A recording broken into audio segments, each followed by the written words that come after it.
નમસ્કાર દર્શક મિત્રો, હું છું આપની સાથે રવિ સિંધા। અત્યારે હું ગોરવા આઈટીઆઈ પાસે આવી પહોંચ્યો છું અને મારી પાછળ આપ દ્રશ્યમાં જોઈ રહ્યા છો કોંગ્રેસના કાર્યકર્તાઓ દ્વારા વિરોધ પ્રદર્શન કરવામાં આવ્યું છે। અલગ અલગ જે મુદ્દાઓને લઈને મોંઘવારી, નેટની પરીક્ષા ને લઈને અત્યારે જે રીતના વિરોધ પ્રદર્શન તેમના દ્વારા કરવામાં આવી રહ્યો છે, સૂત્રોચ્ચાર કરવામાં આવી રહ્યા છે।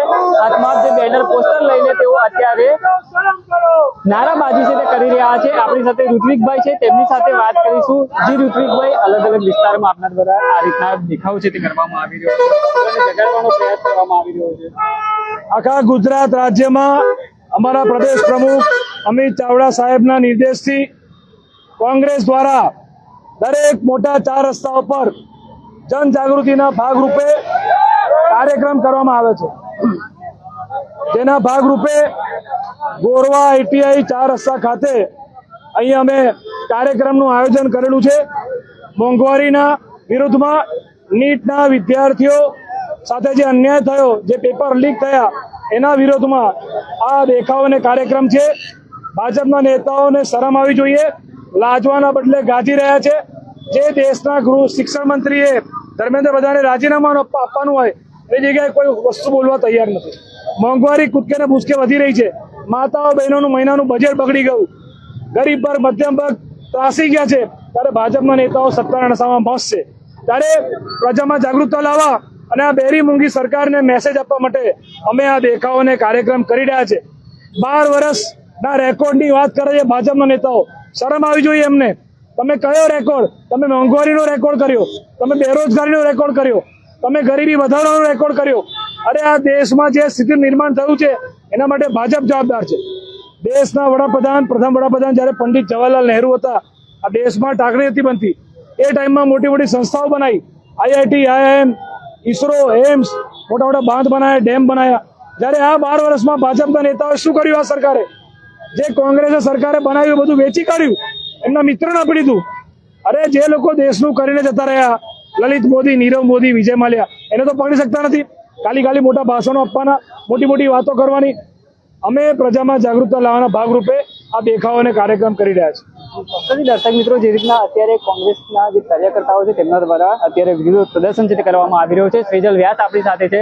સેજલભાઈ, શું કહેશો આજે કયા કયા મુદ્દાઓને લઈને વિરોધ? આજે જે મોંઘવારી છે સતત જે વધતી ગઈ છે, ગરીબ વર્ગ ને મધ્યમ વર્ગની જે હાલત કદી કફોડી છે, પેટ્રોલ મોંઘું, ગેસ મોંઘું। અત્યારે તમે જોવા જાઓ તો જે ઘરના ગેસના હતા એમાં 5 રૂપિયાનો વધારો કર્યો છે, જે પાઇપલાઇનથી આપણને મળતું હતું। દરેક ક્ષેત્ર પર જ્યારે મોંઘવારીએ વાચા મૂકી હોય ત્યારે ઘર ચલાવવું પરિસ્થિતિ ઘણી અઘરી થઈ ગઈ છે। ત્યારે વડોદરા શહેરના મધ્યમ વર્ગ અને ગરીબ વર્ગના અને આખા ગુજરાતભરના, આખા દેશભરના જે પણ લોકો ગરીબી અને મોંઘવારીના મારથી પીડાય છે, એ લોકોની મનના વાચા આપવા, એમના અવાજને મજબૂતીથી સરકાર સુધી પહોંચવા, લોકોને જાગૃત કરવા માટે આજે કોંગ્રેસ પક્ષ દ્વારા ગોરવા આઈટીઆઈ ખાતે વિરોધ પ્રદર્શન રાખ્યું હતું। અમારા પાર્ટીના કાઉન્સિલરશ્રીઓ પણ અહીંયા ઉપસ્થિત છે, અમારા પાર્ટીના પ્રમુખશ્રીઓ ઉપસ્થિત છે, મહિલા મોરચાના આગેવાનો, એનએસયુઆઈના આગેવાનો, યુવા કોંગ્રેસના આગેવાનો, વોર્ડ નંબર 8ના આગેવાનો, સર્વ લોકો એકત્ર થઈને આજે મોંઘવારીના જે વિરોધ છે એને અમને વાચા આપી। ચોક્કસથી આપણી સાથે અન્ય પણ છે, તેમની સાથે વાત કરીશું। જી બાપુ, આપણે તો અનેક ડિબેટોમાં પણ આ મુદ્દાને જો લાવ્યા છો સામે, આજે વિરોધ પ્રદર્શન પણ કરી રહ્યા છો। તમે જુઓ કે પ્રધાનમંત્રીજી સંસદની જ્યારે ચૂંટણી હતી લોકસભાની 2024માં, ત્યારે એવું બોલ્યા હતા કે વિરોધ પક્ષવાળા મંગલસૂત્ર ઉતારી નાખશે મહિલાઓનું। અને પછી જ્યારે આ ઈરાન ઇઝરાયલ વચ્ચેનું જે યુદ્ધ ચાલુ થયું એમાં એવા સ્ટેટમેન્ટ આપ્યા કે કોઈએ પણ સોનું ખરીદવું ના જોઈએ। અરે પણ પ્રધાનમંત્રીજી, અત્યારે દેશની મહિલાઓનું, વડોદરા ગુજરાતની મહિલાઓની એવી હાલત છે કે કોંગ્રેસના જમાનામાં મનમોહનસિંહ સાહેબ જ્યારે પ્રધાનમંત્રી હતા એ જમાનામાં જે સોનું મહિલાઓએ ખરીદ્યું હતું, એ સોનું અત્યારે દરેક પ્રકારના ફાઇનાન્સમાં પડેલું છે સાહેબ। એ સોનાને ફાઇનાન્સમાં મૂકીને ઉધારી કરીને ઘર ચલાવવાના વાળા આવી ગયા છે। મહિલાઓના બજેટ ખોરવાઈ ગયા છે। આજે તમે જો કે 89 રૂપિયા માત્ર 3 મહિનાની અંદર જે આપણો ઘરેલું ગેસ કહેવાય એ ગેસના બોટલના ભાવ વધારી દીધા। સીએનજી, પેટ્રોલ, ડીઝલ, કેરોસીન, એક પણ એવી પ્રોડક્ટ નહીં હોય ઓઇલને લાગતી વળગતી જે વધારી ના હોય। સ્લો પોઈઝન આપીને ભારત દેશની જનતાના ખિસ્સા ખાલી કરવાનું જે ષડયંત્ર આ ભારત દેશમાં રચાઈ રહ્યું છે।